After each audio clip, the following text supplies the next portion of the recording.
শোনো না তোমার উদরে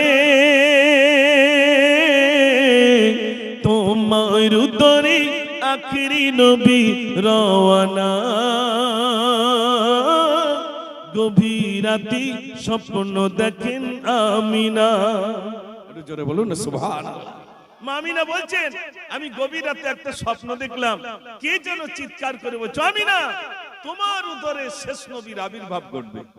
আমিনা বলছেন এই স্বপ্নটা কার কাছে গিয়ে বলি? স্বপ্ন দেখে বলল এবার আব্দুল মুত্তালিব সাথে, স্বপ্ন শুনে বলল মাগো বলবে না কাকুর সাথে। রবিউল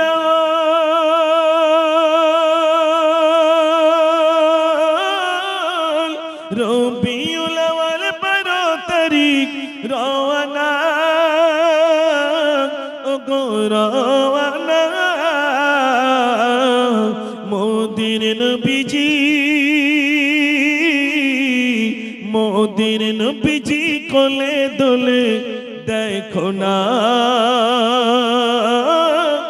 গভীর রাতে স্বপ্ন দেখেন আমিনা।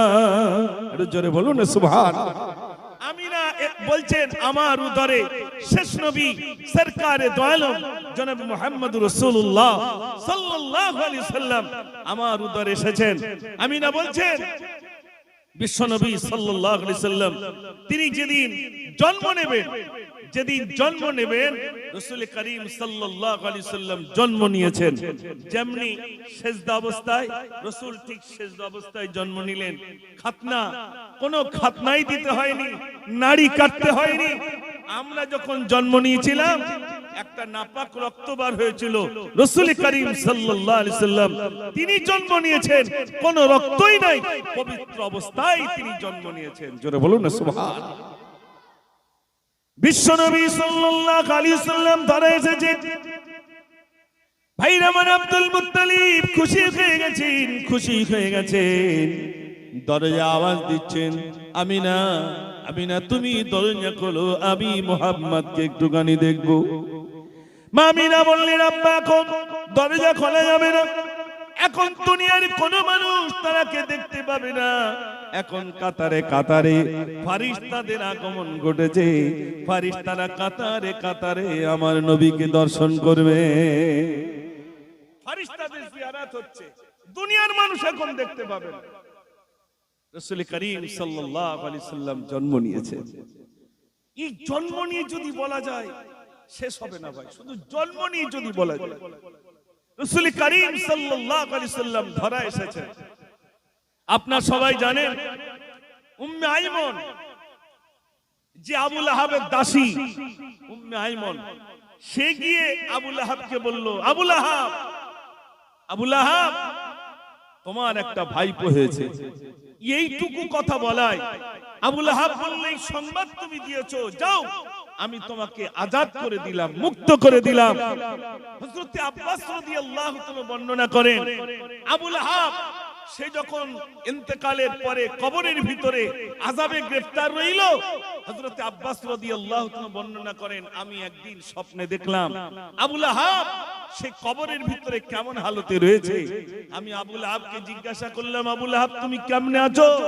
আবু লাহাব বলল আমি সপ্তাহে একদিন সোমবার আমার আঙুল থেকে মিঠা পানি বার হয়, যা থেকে আমার আযাবটা একটু নিবারণ হয়। কেন? আমি শাহাদাত আঙুল দিয়ে আমি বলেছিলাম যাও তোমাকে আজাদ করে দিলাম। রাসূল জন্ম নিয়েছেন এইটুকু কাজ করার জন্য। আমার কবরের আযাব ওই দিনটা, আমার আযাব থেকে আল্লাহ পাক আমাকে একটু নিষ্কৃতি দেন। ও সোনার ভাইরা, রাসূল করিম সাল্লাল্লাহু আলাইহি সাল্লাম ধরা এসেছেন।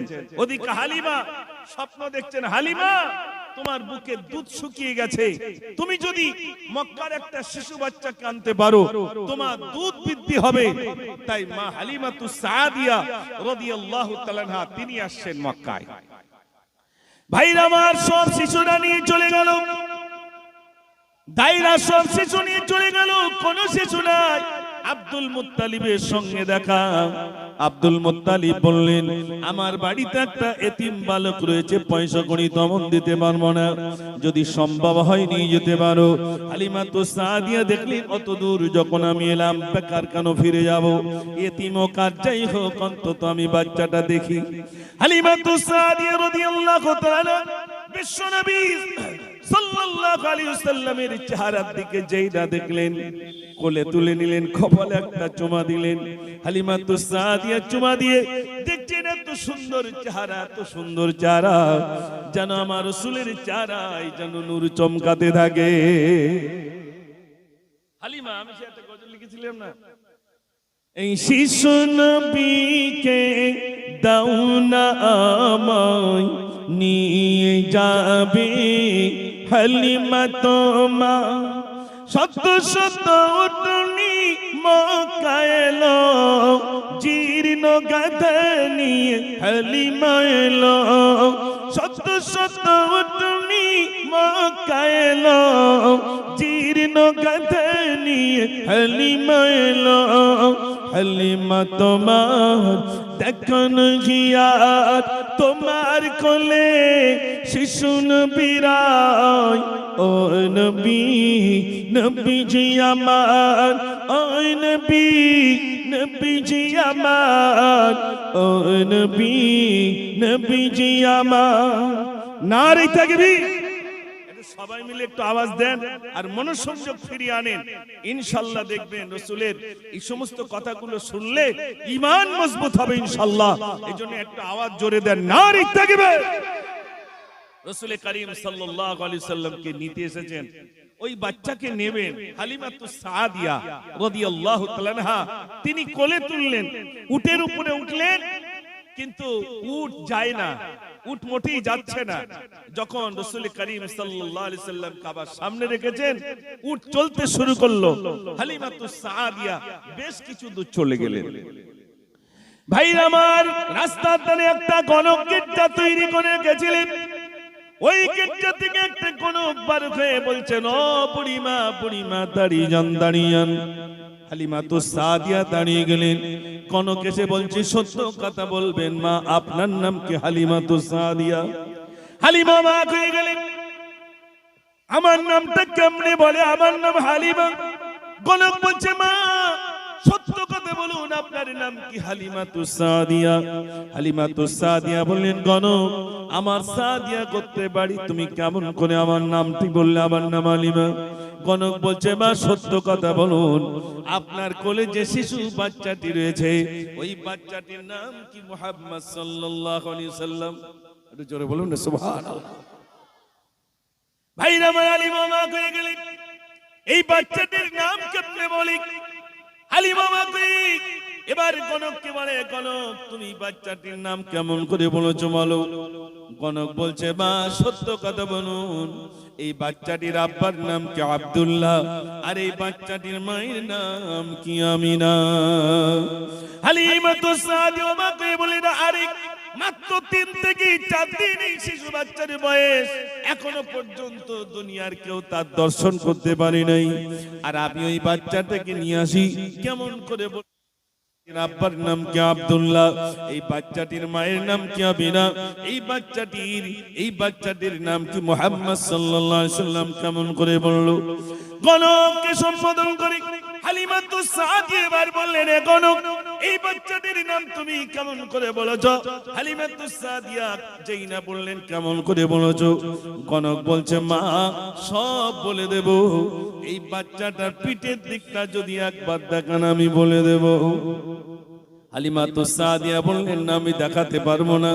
গণক বলছে, যদি না দেখান তাহলে কিন্তু আমি বলবো না। কেমনে নাম বললাম? হালিমাতু সাদিয়া রাদিয়াল্লাহু তাআলা দেখলেন মরুভূমি এলাকা, না জানি শিশু বাচ্চাকে কেউ ক্ষতি করে দেয় কিনা। তিনি বুকের উপরে নিলেন, পিঠের দিকে চাদরটা যেমনি নাড়ালেন, গণক এবার সম্বোধন করে বলছে, মা নিয়ে যান, নিয়ে যান, নিয়ে যান, আপনি নিয়ে যান। এই বাচ্চাটির পিঠের দিকে মোহরে নবুয়াত মারা রয়েছে। এই বাচ্চাটি অন্য কেউ নন, এই বাচ্চাটি হবে আখিরি জামানার নবী। একটু জোরে বলুন না সুবহানাল্লাহ। হালিমাতুস সাদিয়া অবাক হয়ে গেলেন গণকের কথা শুনে। হালিমাতুস সাদিয়া অবাক হয়ে গেলেন, গণক তুমি কেমন করে বলেছো? গণক বলছে, মা সব বলে দেব, সব বলে দেব, পিঠের দিকটা যেই না দেখিয়েছেন আমি তো বলে দিলাম। হালিমা বললেন, তুমি তো বললে এই বাচ্চাটির নাম বলবি, কেমন করে বলেছো? এই বাচ্চাটির আব্বার নাম, মায়ের নাম, আমার নাম হালিমা, তুমি কেমন করে বলেছো? গণক বলছে, মা আমার বাড়িতে চলুন, আমার বাড়িতে আমি 3টে কিতাব রেখে দিলাম।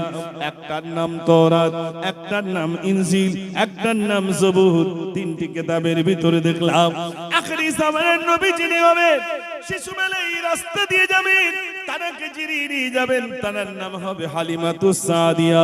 তানার কোলে যে শিশু বাচ্চা থাকবে ওই বাচ্চাটির নাম হবে মুহাম্মদ সাল্লাল্লাহু আলাইহি সাল্লাম। ওই বাচ্চাটির আব্বার নাম হবে আব্দুল্লাহ, ওই বাচ্চাটির মায়ের নাম হবে আমিনা। শিশুবেলায় পেটে থাকা অবস্থায় তার আব্বা ইন্তেকাল করবে, এই বাচ্চাটির আব্বা নাই, এতিম। ভাই আমার গণক বলছো, হালিমা ও হালিমা, শুধু এই নিদর্শন নয়, তুমি আসমানের দিকে তাকিয়ে দেখো, এক খণ্ড মেঘ ছা করে রেখে দিয়েছে। এই বাচ্চাকে যতদূর পর্যন্ত নিয়ে যাবে এক খণ্ড মেঘ এই বাচ্চাকে ছায়া দান করতে করতে নিয়ে যাবে। একটু জোরে বলুন না সুবহানাল্লাহ। হালিমা অবাক, তাই তো যা নিদর্শন বলছে সব তো ঠিক হয়। হালিমাতুস সাদিয়া চলতে শুরু করলেন। দুর্বল উট, কেউ লিখেছেন গাধা, কেউ লিখেছেন উট। দুর্বল উঠে করে যাচ্ছেন। ভাইরা আমার, পিছন দিক দিয়ে ওই গণক, ওই গির্জার পাদ্রী মা ছুটতে শুরু করলো। ও পরিমা, পরিমা, পরিমা দাঁড়িয়ে যা, সব কথাগুলো বললাম, আসল কথা তো আমি বলতে ভুলে গেলাম, মা দাঁড়িয়ে। আর হালিমাতুস সাদিয়া দাঁড়িয়ে গেলেন। গণক পিছন দিক দিয়ে বলছেন, মা একটা কথা শুনে নেন। মা কি বলো বাবা? ভাই আমার গণক বলছে, ভাই শিশু বাচ্চা একদিন বড় হয়ে যাবে, আমি বাঁচবো কি জানি না, অতদিন পর্যন্ত আমি হায়াত থাকবে কি আমি জানি না। তবে শোনেন, এই বাচ্চাটি বড় হয়ে যাবে, 40 বছর বয়সে নবুয়ত পেয়ে যাবেন। তখন আপনি বলে দেবেন রাস্তার ধারে একটা গণকের সঙ্গে দেখা হয়েছিল, ওই গণকটা ইসলামের কলমা পড়ে মুসলমান হয়ে গেছে। একটু জোরে বলুন না সুবহানাল্লাহ। রাসূলের বয়স তখন কত ভাই? 4 দিন ইসলাম কবুল করা শুরু। একটু জোরে বলুন না সুবহানাল্লাহ। এটা হালিমার অন্তরে আমানত রেখে দিতে বললেন। হালিমাতুস সাদিয়া রাদিয়াল্লাহু তাআলা বাড়িতে নিয়ে গেলেন। বুকের দুধ শুকিয়ে গিয়েছিল, বুকের দুধ বৃদ্ধি হয়ে গেল। হালিমার ছাগলের দুধ হতো না, ছাগলগুলোর পালানে দুধ এসে গেল। রাসূল এসেছেন ঘরে, বরকত এসে গেছে ঘরে। জোরে বলুন না সুবহানাল্লাহ। আমি কেন কবিতাগুলো লিখেছিলাম? ওরে আমিনাতুল্লাহ এসেছে ঘরে, বকরির স্তন দুধে ভরে, দুনিয়ার বাদশা এলো ঘরে, ওরে দুনিয়ার বাদশা এলো ঘরে, তামাম মখলুক সিজদা করে, হালিমার স্তনে কিটি খেয়ে শিক্ষা দিয়ে যাই জগৎ মাঝে। জোরে বলুন না সুবহানাল্লাহ। একটা দুধ পান করেছেন, আর একটা দুধ ভাই আব্দুল্লাহর জন্য রেখে দিলেন। বিশ্বনবী সাল্লাল্লাহু আলাইহি ওয়াসাল্লাম ধরে এসেছে, হালিমার বাড়িতে রয়েছে। হালিমাতুস সাদিয়া রাদিয়াল্লাহু তাআলা বলেন, আমার বাড়িতে বরকত এসে গেল, আমার দুধ বৃদ্ধি হয়ে গেল। আমার দুধ শুকিয়ে গিয়েছিল, কিন্তু রাসূল এসেছেন, আমার দুধ বেড়ে গেল। এরপরে আমার বকরিগুলোর দুধ হতো না। বিশ্বনবী সাল্লাল্লাহু আলাইহি ওয়াসাল্লাম ধরা এসেছেন বলে, আমার বাড়িতে এসেছেন বলে আমার বাড়িতে বরকত এসে গেল। ও সোনার ভাইরা আমার, হালিমাতুস সাদিয়া রাদিয়াল্লাহু তাআলার ছাগলগুলো দেখি এলাকার মানুষ বলতে শুরু করে, হালিমার বকরিগুলো দেখো, তাদের ওলানগুলো কেমন ভরি হয়ে গেছে, দুধ ভর্তি হয়ে গেছে। তারা যে মাঠে খায়, আমাদের ছাগলগুলো কই মাঠে খাও, যাতে করে আমাদের বকরিগুলো অন্তত দুধ বৃদ্ধি হয়। অনেক লম্বা ঘটনা, আমি ওদিকে যাব না। আমার বলার উদ্দেশ্য হলো রাসূল করিম সাল্লাল্লাহু আলাইহি ওয়াসাল্লাম এসেছে, হালিমার বাড়িতে এসেছেন, বরকত এসে গেল। ভাইরা আমার, বিশ্ব নবী সাল্লাল্লাহু আলাইহি ওয়াসাল্লাম যখন তিনি এবার চলে গেলেন নিজ বাড়িতে, মা আমিনা বলেন, ভাইরা আমার, আব্বা যান নাই বলে আমাদের দিকে দেখবেন, আমাদের দিকে অনেকে দেখবেন স্বামী খারাপ বিধবা কোন নারী হয়ে গেলে কেউ নাকের ফুল নাকে না, ভাইরা আমার, বিভিন্ন কাপড় চোপড় রং জাতীয় জিনিস ভাইরা আমার পড়ে না। ঠিক মক্কার বুকে এরকম ছিল হালিমাতুস সাদিয়া। ভাইরা আমার, শিশু বাচ্চা যখন দেখালেন মক্কার বুকে দেখা গেল, ভাইরা আমার, আমিনা যেহেতু তিনি বিধবা হয়ে গেলেন, স্বামীহারা হয়ে গেলেন, আতর মাখাটা নিষেধ ছিল। যারা বিধবা হয়ে যাবে তারা যেন আতর না পরে, সুগন্ধি যেন ব্যবহার না করে। হালিমাতু আম্মা আমিনা কি করলেন, রাস্তা দিয়ে চলতে এত খোঁজখবর হতো, এত খোঁজখবর হতো, মক্কার নারীরা আব্দুল মুত্তালিবের কাছে বললেন, ওগো আব্দুল মুত্তালিব, তোমার বাড়িতে যে বৌমা রয়েছে ওই বৌমা এত সুগন্ধি পরে যেটা আমাদের সমাজ অবৈধ, কিন্তু তোমার বৌমা তো বিরাট সুগন্ধি ব্যবহার করে, এ থেকে তুমি অন্তত একটু মানা করো, এটা একটা লজ্জার ব্যাপার। আব্দুল মুত্তালিব আমিনাকে ডাকলেন, ও আমিনা, শোনো শোনো আমিনা, লজ্জায় মাথা নিচু হয়ে যায়। আমিনা রে, যেহেতু তোমার স্বামী নাই আর তুমি সুগন্ধি ব্যবহার করো, আমার লজ্জায় মাথা নিচু হয়ে যায়। সব মানুষ বলতে থাকে, সব নারীরা বলতে থাকে, তুমি কেন আতর ব্যবহার করো, সুগন্ধি ব্যবহার করো? আমিনা বললেন, আব্বা, আমি সুগন্ধি ব্যবহার করি না। আমি রাস্তা দিয়ে যখন যাই তখন আমার শরীর থেকে খুশবু বার হয়, আমার শরীর থেকে খুশবু এমনি বার হয় না। আল্লাহর নবী সাল্লাল্লাহু আলাইহি ওয়াসাল্লাম পেটে ধারণ করেছিলেন বলে আমার শরীর থেকে খুশবু বার হতে শুরু করে। একটু জোরে বলুন না সুবহানাল্লাহ। ভাইরা আমার, তিনি যখন, মা আমিনা যখন কোন কুয়ার পাশে যেতেন, রাসূল করিম সাল্লাল্লাহু আলাইহি ওয়াসাল্লাম তিনি যখন পেটে ছিলেন, সোনার ভাইরা, কুয়ার ধারে গেলে কুয়ার পানি উঁচু হয়ে যেত, মক্কার নারীরা অবাক হয়ে যেত। আমিনা যখন কুয়ার পাশে আসে তখন পানি উঁচু হয়ে যায়। আল্লাহ, ভাইরা আমার, পানিটা কিভাবে উঁচু করে দেন, বরকত এসে যায়। রাসূল এসেছেন, রাসূল রয়েছেন আমিনার গর্ভে, পানি কুয়ায় নিচু অবস্থায় পানি তুলবে, আমিনার কষ্ট হবে। এজন্য আল্লাহ রাব্বুল আলামিন আমার হাবিবের মর্যাদার খাতিরে কুয়ার পানি পর্যন্ত উঁচু করে দেয়। জোরে বলুন না সুবহানাল্লাহ। ও সোনার ভাইরা আমার, রাসূল এসেছেন দাঁড়ান তানার ভাইরা আমার, সিনা যা কয়েছি অনেক লম্বা কথা। আজ আমার মূল বক্তব্য হলো, মা তাকুমুর রাসূল ফাখুযুহু ওয়া মা নাহাকুম আনহু ফান্তাহু। ভাইরা আমার, আল্লাহ রাব্বুল আলামিন বলেন, নবী যেটা বলেন সেটা তোমরা গ্রহণ করো, আর নবী যেটা নিষেধ করেন তা থেকে তোমরা বিরত থাকো। ও সোনার ভাইরা আমার, আমার বলার উদ্দেশ্য আমি প্রথমেই বলেছি, 40 বছর বয়সের পরে রাসূল করিম সাল্লাল্লাহু আলাইহি ওয়াসাল্লাম নবুয়ত পাওয়ার পরে তিনি ইসলামের দাওয়াত দিয়েছেন, মানুষের কাছে অন্যের কথা বলেছেন। ভাইরা আমার, এটা করো না, এটা করো না। সাহাবায়ে কেরাম আজমাইনগণ বিশ্বনবী সাল্লাল্লাহু আলাইহি ওয়াসাল্লাম যখন যেটা বলেছেন সঙ্গে সঙ্গে নিজের জীবনে তারা ধারণ করে নিয়েছে। একটু জোরে বলুন না সুবহানাল্লাহ। এ বাবু কথা বলো না, বাবুরা কথা বলো না, একটু তাকবীর দেন, নারে তাকবীর। আমাদের জীবনটাকে পরিবর্তন করতে হবে। রাসূলের সিরাত শুনবো, চোখ দিয়ে পানি ফেলবো, কিন্তু নামাজ পড়বো না। এরা মানুষ আছে না নাই ভাই? জোরে কথা বলে। বাড়িতে যদি 5 জন সদস্য থাকে, 4 জন বেনামাজি আছে না নাই? বাড়িতে 5 জন সদস্যের ভিতরে 4 জন বেনামাজি। রাসূলের সুন্নাহগুলো নিজের জীবন থেকে ছেড়ে দিয়েছে। এখন বলুন, বাম দিক দিয়ে হাঁটা সুন্নত না ডান দিক দিয়ে হাঁটা সুন্নত? কথা বলে। ডান দিক দিয়ে। এখন যদি ডান দিক দিয়ে হাঁটি তাহলে অ্যাক্সিডেন্ট হবে না? হবে না? হবে। কিন্তু ডান দিক দিয়ে আমার হাঁটা, ডান পায়ে জুতোটা আগে দেওয়া। রাসূল করিম সাল্লাল্লাহু আলাইহি ওয়াসাল্লাম যখন জুতো পায়ে দিতেন, আগে বাম পা দিতেন না ডান পা দিতেন? ডান পা দিতেন। তিনি এগুলো আমি শিখবো, আমার ছেলেটাকেও শেখাবো, আমি নিজে তা পালন করব, আমার আহলি বাইতদেরকে তা পালন করাবো। এটাই তো।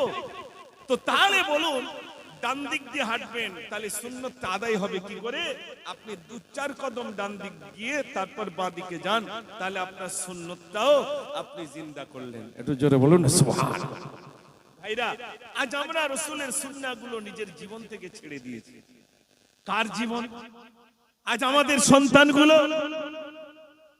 পশ্চিমা দেশের আখলাক বরণ করে নিয়েছে। পশ্চিমা দেশের আখলাক আমাদের সন্তানগুলো বরণ করে নিয়েছে। নবী দিবস এই নিয়ে নিজেদের ভিতরে মতনৈক্য হয়, হয় না? হয় না ভাই? কেউ বলে এটা দেওয়া যাবে না, ওটা করা যাবে না, এই করা যাবে না। ছেলের জন্মদিনটা বেশ ভালোই পালন করছে, করে না? করে না ভাই? ছেলের জন্মদিন বসিরহাট থেকে কেক কিনে নিয়ে আসছে, বেশ 4-5টা বেলুন, আবার কেক কাটছে, ছেলের জন্মদিন পালন করছে। একটু টাকা হয়েছে জন্মদিন, ঠিক বলছি না ভুল বলছি? টাকা হলে ছেলের জন্মদিন, মেয়ের জন্মদিন, সে হামাগুড়ি দেয়, তার নাকি 4-5টা বন্ধু রে, হামাগুড়ি দেয় 4-5টা বন্ধু, তাই এনে সে কি করলো না, ওই 4টে নিয়ে তারা জন্মদিন পালন করে। আর রাসূল করিম সাল্লাল্লাহু আলাইহি সাল্লাম এসেছেন এই মাসে, মানুষের কাছে আওয়াজ তোলো, রাসূল এসেছেন, রাসূল এসেছেন। বিশ্বনবী সাল্লাল্লাহু আলাইহি সাল্লাম মক্কা থেকে মদিনায় যাবেন, এক বেদুইন পাহাড় চূড়ায় উঠে বলছেন, ও মদিনার মানুষেরা তোমরা বেরিয়ে এসো, ওই দেখো বিশ্বনবী সাল্লাল্লাহু আলাইহি সাল্লামের আগমন ঘটছে। সবাই বললেন, কিভাবে বুঝলেন আপনি? বলছে, ওই দেখো এক খণ্ড মেঘ ভেসে ভেসে আসছে, ওই মেঘের নিচে রাসূল রয়েছেন। মদিনায় যেই পা দেবেন দেখবেন ওই মেঘের নিচে রাসূল রয়েছেন, মেঘ আসলেই বোঝা যাবে রাসূল এসে গেছেন। একটু জোরে বলুন না সুবহানাল্লাহ। আমার সোনার ভাইরা, আজ আমরা এখানে যারা আছি, আমার বলার উদ্দেশ্য মাকসুদ এটাই, রাসূল করিম সাল্লাল্লাহু আলাইহি সাল্লামের মেহনত 23টা বছর ধরে মেহনত করেছেন, এত মেহনত করেছেন, বদৌলতে তিনি কি পেয়েছেন? এই মেহনত করেছেন বলেই মানুষ ইসলাম কবুল করে নিয়েছেন। সঙ্গে সঙ্গে না, মানুষ ইসলাম কবুল করেননি, বরং মানুষ বিরোধিতা করতে শুরু করেছে। রাসূল করিম সাল্লাল্লাহু আলাইহি সাল্লাম, আরে তিনি রক্তাক্ত শরীর নিয়ে পড়ে গেলেন। অপরাধ কি? একটাই অপরাধ, মানুষের কাছে বলেছেন লা ইলাহা ইল্লাল্লাহ, এক আল্লাহকে মেনে নাও, আমি হলাম আল্লাহর পাঠানো নবী, আমাকে মেনে নাও। এই দুটি কথা মানুষের কাছে উপস্থাপন করেছেন। ভাইরা, কত মানুষ রাসূলের মুখে থু করে থুতু দিয়েছে, রাসূল দুটো হাত উঁচু করে বললেন আলহামদুলিল্লাহ। ভাইরা আমার, বেঈমানেরা চিন্তা করল, হারে যে মানুষটার মুখে থুতু দিলাম, যদি আমার মায়ের মুখে থুতু দিতাম, আমার মা আমাকে পটুয়াতা বলতেন, পিতার মুখে থুতু দিলে পিতা আমাকে পেটাই করতেন। এমন একটা মানুষ যার মুখে থুতু দিলাম, তিনি আলহামদুলিল্লাহ বললেন। আমি বুঝেছি ইনি অন্য কেউ নন, ইনি হবেন আখিরি জামানার নবী।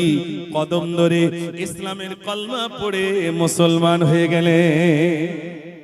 আজ অপরাধ দেখেন, পশ্চিম বাংলার বুকে তাকিয়ে দেখেন, মুসলমান হওয়ার অপরাধে মুসলমান বলে বিভিন্ন রকম লকাব, জঙ্গি, সন্ত্রাসী, জিহাদি, এই রকম কিছু মুসলমানদেরকে বলা হচ্ছে না? হচ্ছে না?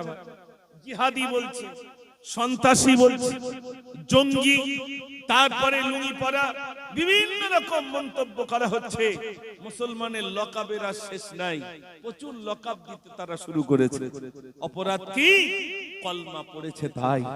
আমি ইউটিউবে দেখলাম, শুধু মুসলমান হওয়ার অপরাধে পেটাই করতে করতে তাকে শেষ করে দিয়েছে। কলমাওয়ালা মুসলমান, মনে রাখবেন, কোন মানুষ ইসলাম কবুল করার পরে জুলুমের শিকার হয়ে যদি তার উপর অত্যাচার করা হয়, জুলুম করা হয়, মনে রাখবেন যদি শহীদ হয়ে যায়, শহীদি মৃত্যুটা কেমন? একটা পিঁপড়া কামড়ালে যেমন কষ্ট, তার থেকে কম কষ্ট শহীদি মরণ। একটু জোরে বলুন না সুবহানাল্লাহ। ভাইরা, সেই পরীক্ষা, যে পরীক্ষা রাসূল করিম সাল্লাল্লাহু আলাইহি সাল্লাম তিনি যখন ইসলামের দাওয়াত দিয়েছেন, এমনকি তিনি কুস্তি লড়েছেন, অনেক মুজিজা তিনি দেখিয়েছেন, তবু মানুষ বিশ্বাস করেনি। এখন মুজিজা দেখাতে হচ্ছে না। ও সোনার ভাইরা, রাসূল করিম সাল্লাল্লাহু আলাইহি সাল্লামের সবথেকে বড় মুজিজা সেটা হলো কোরআন শরীফ। সেটা কি ভাই? কোরআন শরীফ আজও আছে না নাই? সবকিছু যদি আপনি ভুলে যান, রাসূলের উপরে কোরআন নাযিল করেছিলেন আল্লাহ পাক। আমার রাসূলের সবথেকে বড় মুজিজা এই কোরআন শরীফ আজও আছে না নাই? আজও আছে। আমি আপনাদের কাছে বলবো, এখানে অনেক ভাইরা রয়েছেন, জলসা দিয়েছেন, বিরাট সাজানো গোছানো এই বিরাট প্যান্ডেল করেছেন, অনেকটা টাকা খরচা করেছেন। আমার ওই সমস্ত যুবক নওজোয়ান ভাইদের কাছে আমার অনুরোধ, আসুন ফিরে আসি, জীবনটাকে তৈরি করি। রাসূল করিম সাল্লাল্লাহু আলাইহি সাল্লামের মেহনত, 23টা বছরের মেহনত, এত মেহনত করেছিলেন, পা মোবারক পর্যন্ত ফুলে গিয়েছিল, এত মেহনত করেছেন। মদিনা থেকে তিনি তায়েফ এসেছেন ইসলামের দাওয়াত দিতে। এখানে যারা উমরায় গেছেন, হাজী সাহেব যারা আছেন, তারা দেখে এসেছেন মদিনা থেকে তায়েফটা কত দূর, কিভাবে মেহনত করেছেন। মরুভূমি ইসলামের দাওয়াত দিয়েছেন, পা মোবারক পর্যন্ত ফুলে গেছে। রাসূল করিম সাল্লাল্লাহু আলাইহি সাল্লাম যিনি নিষ্পাপ, জানার কোনো আগে পরে কোনো গুনাহ নেই, রাসূল করিম সাল্লাল্লাহু আলাইহি সাল্লাম উম্মতের জন্য আদর্শ। ও সোনার ভাইরা, তিনি জবলে নূরে একদিন নয়, দুদিন নয়, যিনি জবলে নূরে নিজের ধ্যানে মগ্ন থাকতেন। আম্মা জান খাদিজাতুল কুবরা রাদিয়াল্লাহু তাআলা তার জন্য খাদ্য নিয়ে যেতেন। আপনি উঠুন না সেই জবলে নূরে, এখন তো সিঁড়ি করা আছে, তখন তার সিঁড়ি করা ছিল না, তখন তার সিঁড়ি নেই। সিঁড়ি বলতে এই ধাপ ধাপ ধাপ। 2008-এ, এখন তো এই 2025, 2008-এ হজ পাকে গেছি, 2010-এ গেছি, 2024-এ উমরায় গেছি, কিন্তু 2010-এ 24-এ জবলে নূরে উঠতে পারি নাই।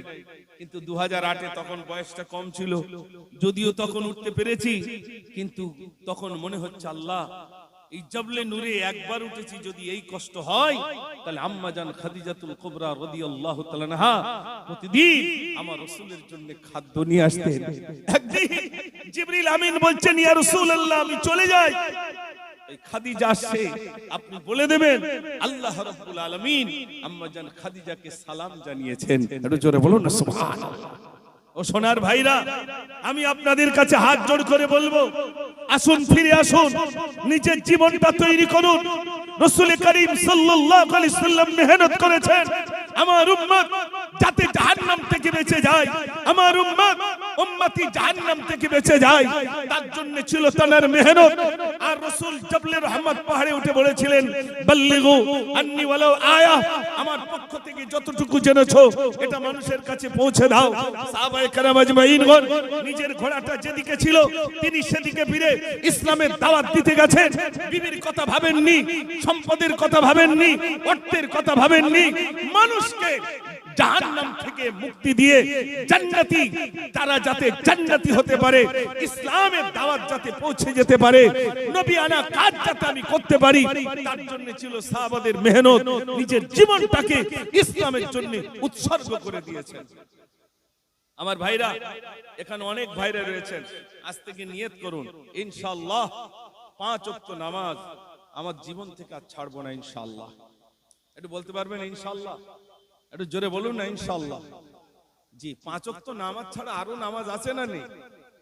শুধু কি 5 ওয়াক্ত নামাজ ভাই? আরো নামাজ আছে। আহা, একটা ঘন্টা জীবন থেকে সরে যাচ্ছে, একটা মিনিট জীবন থেকে সরে যাচ্ছে, নামাজের জন্য টান নেই। কত নামাজ কাজা হয়ে যাচ্ছে, কত নামাজ জীবন থেকে চলে যাচ্ছে, কোনো ভ্রুক্ষেপ নেই, কষ্ট আসে না, ইস আমার নামাজটা ছেড়ে গেল, ইস আমার নামাজটা চলে গেল, কোনো কষ্ট নেই, কোনো ভ্রুক্ষেপ নেই। মানুষ ঈমান যে মজবুত, আমার ঈমানটা কেমন আছে একটু হিসাব করুন। যখন নামাজের প্রতি আপনার ধ্যান থাকবে, যখন মনোসংযোগ আসবে, নামাজের প্রতি যখন গুরুত্ব আসবে, তখন বুঝতে হবে আমার ঈমানি পাওয়ারটা আছে। আর যখন নামাজের পরে নামাজ বিসর্জন চলে যাবে, নোংরা কাজে নিয়োজিত হয়ে যাবে, তখন বুঝতে হবে ঈমানি নামক যে বস্তুটা সেটা আমার জীবন থেকে সরে গেছে। আমার ভাইরা, এই জন্য আজ এত কথা বলার উদ্দেশ্য মাকসুদ একটাই, ঈমানটাকে মজবুত করা, মসজিদের সঙ্গে সম্পর্ক বানানো, তাই তো নাকি ভাই? আজ যে জলসাতে দিয়েছেন এই উদ্দেশ্যটা কি ভাই?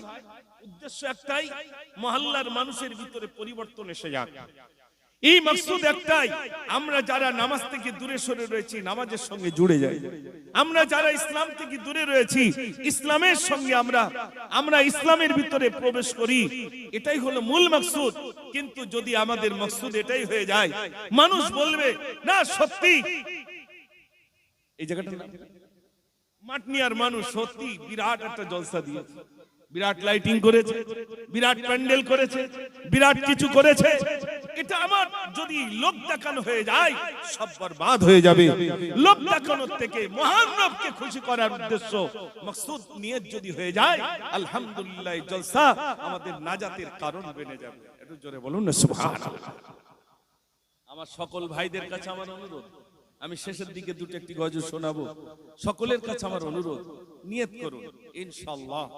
আমি জীবনে অনেক নামাজ ছেড়েছি, একা একা কাঁদুন, ডুকরে ডুকরে কাঁদুন, আল্লাহর কাছে কাঁদুন আর বলুন আল্লাহ এই মাসে তো রাসূল এসেছিলেন, যে মাসে তিনি এসেছিলেন আল্লাহ সেই মাসে তুমি আমাকে আনিয়েছো, আমার জীবনটাকে আল্লাহ তুমি একটু পরিবর্তন করিয়ে দাও। পরিবর্তন করানে ওয়ালা কে ভাই? একটু জোরে বলো। হেদায়েত দেনে ওয়ালা কে? হাবিব আপনি দাওয়াত দেন, আপনি হেদায়েত দেনে ওয়ালা নন, আমি আল্লাহ হেদায়েত দেনে ওয়ালা। আপনি দাওয়াত দেনে ওয়ালা, আমি আল্লাহ হলাম হেদায়েত দেনে ওয়ালা। আল্লাহ যেন আমাদের প্রত্যেকের আত্মার হেদায়েত নসিব করেন, সবাই বলুন আমিন। একবার দরুদ শরীফ আল্লাহুম্মা সাল্লি আলা, সবাই পড়ে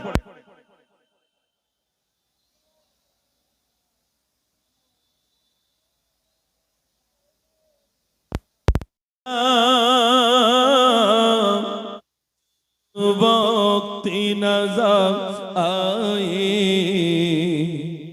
दीदार अता करना, ऐ नूर खुदा आकर आँखों में समा जाना, या दर पे बुला लेना, या ख्वाब में आ जाना, या दर पे बुला लेना, या ख्वाब में आ जाना, ऐ पर्दनशी दिल के पर्दे मेरा करना, जब वक्त नजर आए दीदार अता करना। नारे तकबीर, একটু জোরে সবাই মিলে একটু আল্লাহর নাম জোরে নেওয়া যাবে না? নারে তাকবীর। আস্তে আস্তে হবে, আবার ইলেকশন আসছে, দেখবেন শুধু বললে আমার নেতা তোমার নেতা বললি হয়, কত জোর আওয়াজ হবে। আর আল্লাহর নাম একটু জোরে আওয়াজ হবে না? সবাই মিলে একটু আল্লাহর নাম নেন না, নারে তাকবীর, নারে তাকবীর। বিশ্বনবী দিবস, বিশ্বনবী দিবস, মাশাআল্লাহ। আল্লাহ পাক যেন আমাদের এই অনুষ্ঠানটাকে কবুল করেন, সবাই বলুন আমিন। ভাইরা, আমি বলছিলাম রাসূল করিম সাল্লাল্লাহু আলাইহি সাল্লামের সবথেকে বড় মুজিজা সেটা হলো কোরআন শরীফ। অসুবিধা হচ্ছে মনে, একটু ঘুরিয়ে দেন না, বক্সটা ঘুরিয়ে দেন যাতে কারো অসুবিধা না হয়। হ্যাঁ, কমিয়ে দেন দরকার হলে। আর এই মনিটর রাখুন, সাউন্ড আসে কই, মনিটর দাও আর ওদিকে আসতে দাও। হ্যাঁ হ্যাঁ হ্যাঁ, দরুদ শরীফ পড়েন আল্লাহুম্মা সাল্লি আলা মাওলানা মুহাম্মদ ওয়া আলা আলি সাইয়্যিদিনা। একটা গজল শোনাবো রাসূলের শানে। আমি সকল ভাইদের কাছে অনুরোধ করছি, যদি নিয়ত করেন যে ইনশাআল্লাহ আমরা এখানে যারা উপস্থিত আছি আজ থেকে নিয়ত করছি ইনশাআল্লাহ, যারা নামাজ পড়ি না নামাজ পড়বো ইনশাআল্লাহ। একটু বলতে পারবেন ইনশাআল্লাহ? ইনশাআল্লাহ যারা নামাজ পড়ি না নামাজ পড়বো ইনশাআল্লাহ। আল্লাহ পাক যেন আমাদের এই নিয়তকে আল্লাহ পাক যেন কবুল করেন, সবাই বলুন আমিন। আমি অনেক আগে এই গজলটা বলতে, ছোটবেলা একরকম। আজি দুঃখ নেব না, খুশি নেব,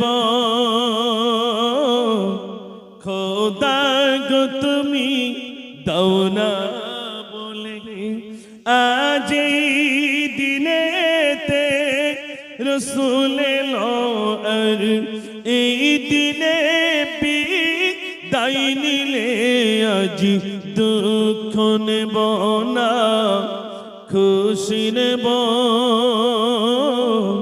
খোদা গো তুমি দাও না বলে।